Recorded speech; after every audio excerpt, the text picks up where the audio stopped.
Seminar ang isinagawa ng Highway Patrol Group sa Zamboanga, Sibugay sa pangunguna ng kanilang team leader na si Police Major Romeo B. Orculio at iba pang tauhan ng HPG-PHPT Zamboanga, Sibugay patungkol sa road safety, traffic direction and control, rules of traffic enforcer, Republic Act 4136 or the Land Transportation Code at iba pang batas kaugnay dito.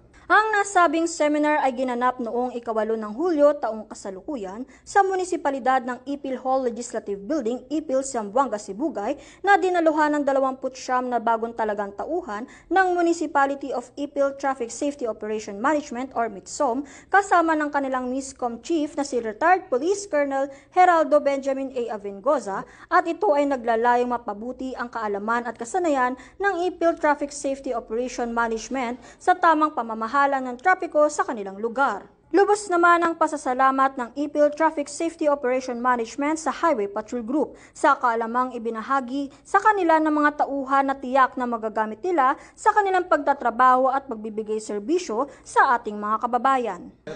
Ako kayo nang pasalamat sa among mga mitso na naa sila mga idea dili mi maka-dispatch sa ila sa gawas kung without the knowledge. So nagpasalamit min sa mga personnel sa HPG. Ang layunin po ng seminar na ito ay ma-impart po namin ang knowledge sa mga bagong appointee para po magkaroon ng edukasyon sa kanilang sarili sa pag-implementar ng batas trapiko. Kami po ay napapasalamat sa pag-imbita ni Mayor bilang guest lecturer sa naturang seminar. Tunay na mahalaga ang pagkakaroon ng kaalaman sa ating mga batas trapiko at disiplina sa paggamit ng ating mga kakalsadahan. Hindi lamang ang mga mamamayan, lalong-lalo na ang mga kawani ng gobyerno na nagpapatupad nito.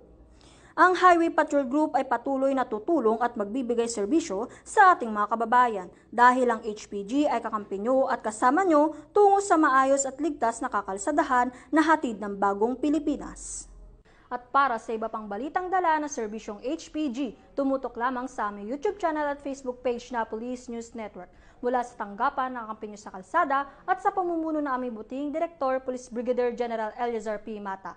Ako ang inyong PNN Correspondent, Patrolwoman Janine Kale Sorongon para sa Police News Network. Alagad ng batas, tagataguyod ng balitang pulis.